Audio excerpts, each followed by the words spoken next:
வணக்கம். நான் உங்க friend Jaya Srinivasan. Welcome to veggies recipe. இன்னைக்கு நம்ம வெஜ்ஜீஸ் ரெசிபி கிச்சன்ல ஒரு கர்நாடகா ஸ்டைல்ல குருமா பண்ண போறோம். அவங்க இதை சாகு அப்படின்னு சொல்லுவாங்க. இது சப்பாத்தி, பூரி, ஆப்பம், இடியாப்பம் இதெல்லாத்தோடு கூட தொட்டு சாப்பிடறதுக்கு ரொம்ப அருமையா இருக்கும். எப்பயும் நம்ம ரெகுலரா பண்ணுவோம் இல்லையா, அந்த குருமால இருந்து இது கொஞ்சம் டிஃபரெண்டா இருக்கும். தேவையான காய்கறி எல்லாம் குக்கர்ல வேக வச்சுட்டு ஒரு மசாலாவை ரெடி பண்ணிட்டோம் அப்படின்னா இந்த சாகு அவ்வளோ குவிக்கா ஆயிடும். ஃபர்ஸ்ட் டைம் சேனலை பாக்குறீங்கன்னா ப்ளீஸ் சப்ஸ்கிரைப் பண்ணுங்க. பெல் ஐக்கானை கிளிக் பண்ணி ஆல் ஆப்ஷன் கொடுத்துட்டீங்கன்னா நான் போடக்கூடிய எல்லா வீடியோஸும் குவிக்கா உங்களுக்கு ரீச் ஆகும். வாங்க இந்த டேஸ்டியான கர்நாடகா ஸ்டைல் குருமா எப்படி பண்றதுன்னு பார்க்கலாம். கர்நாடகா ஸ்டைல்ல சாகு பண்ண போறோம். அதுக்கு 100 gram beans, 2 medium size carrot, 2 medium size உருளைக்கிழங்கு, இது எல்லாத்தையும் பொடி பொடியா கட் பண்ணி குக்கர்ல எடுத்துக்கலாம். இந்த காய்கறி எல்லாம் வேகிறதுக்கு தேவையான அளவு தண்ணி சேர்த்துக்கலாம். நான் ஒரு 1/2 கப்பு தண்ணி சேர்த்திருக்கேன். தேவையான அளவு உப்பு. குக்கர் மூடிட்டு 2 விசில் வர வரைக்கும் நம்ம வேக வச்சு எடுத்துப்போம். இந்த சாகு பண்றதுக்கு தேவையான மசாலா அரைச்சிக்கலாம். நான் 1 டீஸ்பூன் கசகசா, 5-6 முந்திரி பருப்பு 1 மணி நேரம் ஊற வச்சிருந்தேன். அதை மிக்சி ஜார்ல சேர்த்திருக்கேன். 2 காஞ்ச மிளகாய் நான் சேர்க்கிறேன். உங்களுக்கு எந்த அளவுக்கு காரம் தேவையோ அதுக்கு தகுந்த மாதிரி சேர்த்துக்கோங்க.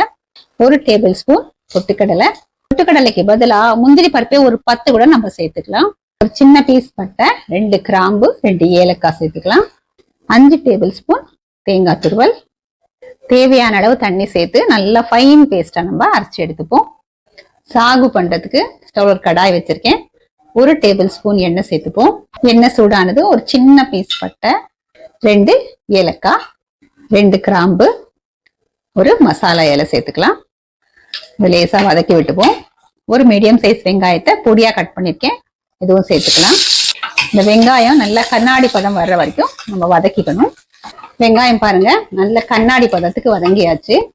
ஸ்டவ் ஃப்ளேமை சிம்ல வச்சுட்டு 1/4 டீஸ்பூன் மஞ்சள் பொடி சேர்த்துக்கலாம். 1 டீஸ்பூன் மல்லி powder, 1/2 teaspoon garam masala, 1/2 teaspoon Kashmiri chilli powder. இந்த வெங்காயத்தோட சேர்த்து வதக்கி விட்டுக்கலாம். ஸ்டவ் ஃப்ளேம் சிம்லயே இருக்கட்டும், இல்லைன்னா நம்ம சேர்த்துருக்கிற அந்த கரம் மசாலா இதெல்லாமே தீஞ்சிடும்.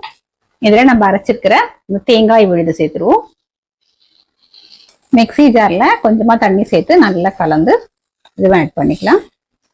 குக்கர் விசில் ப்ரெஷரும் ரிலீஸ் ஆயாச்சு. காய்கறி எல்லாம் பாருங்க சூப்பரா வெந்திருக்கு. இந்த வெந்த காய்கறிகளை இந்த தண்ணியோட அதுல சேர்த்துருவோம். இது எல்லாத்தையும் நல்லா மிக்ஸ் பண்ணிக்கலாம். நல்லா கொதிக்கட்டும். ரொம்ப கெட்டியா இருந்ததுன்னா நம்ம தண்ணியும் சேர்த்துக்கலாம். நம்ம காய்கறி வேகும் போது உப்பு சேர்த்துருந்தோம். இப்ப டேஸ்ட் பண்ணி பாருங்க, உப்பு வேணும் அப்படின்னா நம்ம போட்டுக்கலாம். நல்லா மிக்ஸ் பண்ணியாச்சு. இப்ப இது கொதிச்சு வரட்டும், நம்ம அதுக்கப்புறம் பார்க்கலாம். சாகு பாருங்க நல்லா கொதிக்க ஆரம்பிச்சாச்சு. இது இன்னும் கொஞ்ச நேரம் கொதிக்கட்டும்.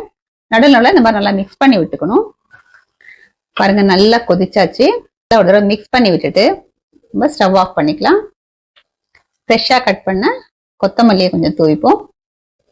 நல்லா கலந்து விட்டுட்டு சர்விங் பவுலுக்கு மாத்திக்கலாம். கொஞ்சமா வெல்லம் அல்லது சர்க்கரை சேர்த்துக்கலாம். இது ஆப்ஷனல் தான். சேர்த்தோம் அப்படின்னா அந்த டேஸ்ட் நல்லா பேலன்ஸ் ஆகி ரொம்ப நல்லா இருக்கும். கொஞ்சம் புளிப்பா வேணும் அப்படின்னா 2 டேபிள் ஸ்பூன் தயிர் கூட நம்ம இதுல சேர்த்துக்கலாம். நான் இன்னைக்கு சேர்க்கல. கர்நாடகா ஸ்டைல்ல டேஸ்டியான குருமா சர்விங்க்கு ரெடி. கர்நாடகா ஸ்பெஷல் சாகு அப்படின்னு நல்லா கமகமகமானு மணக்குது. நம்ம பூரியோட டேஸ்ட் பண்ணி பார்த்துடலாம். சப்பாத்திக்கும் நல்லா இருக்கும்.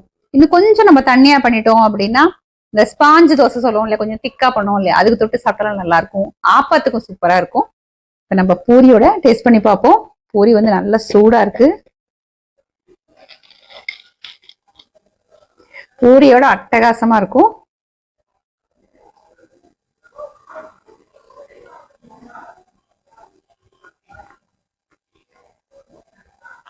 அருமையா இருக்கு. ரொம்ப டேஸ்டா இருக்கு. லிமிட்டாலாம் பூரி சாப்பிட முடியாது. இந்த சாகுக்காகவே நம்ம 2 பூரி எக்ஸ்ட்ரா சாப்பிடுவோம். அந்த அளவுக்கு ரொம்ப நல்லா இருக்கு. நல்ல மைல்டாவும் இருக்கு. ரொம்ப அதிகமா காரம் நம்ம சேர்க்கல. காய்கறி எல்லாமே நம்ம குக்கர்ல வேக வச்சதுனால நல்லா சாஃப்டா வெந்திருக்கு. அதே நேரம் குழையாம சூப்பரா இருக்கு. ரொம்ப அதிகமான மசாலா அப்படிலாம் இல்லாம நல்ல மைல்டா இருக்கு. ஒருவேளை நம்ம ராத்திரி நேரம் டிஃபனுக்கு சாப்பிட்டா கூட நமக்கு அது ஹெவியா தோணாது. நெஞ்சு கறிக்குன்னு சொல்லுவாங்களா, அந்த மாதிரிலாம் இருக்காது. ஈஸியாவும் நல்ல டேஸ்டாவும் பண்ணக்கூடிய இந்த கர்நாடகா ஸ்டைல் சாகு கண்டிப்பா நீங்க ட்ரை பண்ணி பாருங்க. எப்பயும் நம்ம பூரிக்கு உருளைக்கிழங்கு மசால் பண்ணுவோம். சப்பாத்திக்கெல்லாம் நம்ம ஸ்டைல்ல நம்ம குருமா பண்ணுவோம். ஒரு முறை இந்த மாதிரி சாகு நீங்க பண்ணி பாருங்க. டிஃபரெண்டாவும் நல்ல டேஸ்டாவும் இருக்கும். ட்ரை பண்ணி பார்த்துட்டு எப்படி வந்ததுன்னு கமெண்ட்ல சொல்லுங்க. லைக் பண்ணுங்க, உங்க ஃப்ரெண்ட்ஸ் அண்ட் ஃபேமிலியோட ஷேர் பண்ணுங்க. புது ரெசிபியோட நாளைக்கு நான் உங்களை மீட் பண்றேன். தேங்க்ஸ் ஃபார் வாட்சிங்.